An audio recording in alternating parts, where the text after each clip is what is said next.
Hello, hi everyone, જય શ્રી કૃષ્ણ. સ્વાગત છે સિમીઝ બ્લોગ. આજે મારી ફ્રેન્ડનો બર્થડે છે. Happy birthday to you, happy birthday to you, happy birthday to dear Sonu, happy birthday to you.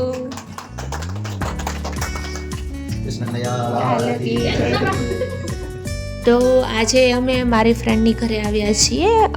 એમની ઘરે ડિનર માટેનું ઇન્વિટેશન આપ્યું છે કારણ કે આજે એનો બર્થડે છે અને એમને પૂજા પણ કરી હતી અને બ્રાહ્મણોને પણ જમાડ્યા છે આજે. અને કેક કટિંગ કરી અને અમારી બચ્ચા પાર્ટી પણ બહુ જ ખુશ હતી અને અમે પણ એટલો એન્જોય અને એટલી મસ્તી કરી કે બહુ મજા આવી. આ દિવસ એક યાદગાર દિવસ બની ગયો છે અને કેક હોય અને બર્થડે ગર્લની મસ્તી ના કરીએ તો બર્થડેમાં મજા આવે નહીં. મારા નવા બ્લોગ જોવા માટે મારી ચેનલને સબસ્ક્રાઈબ કરો અને શેર કરો. Thank you.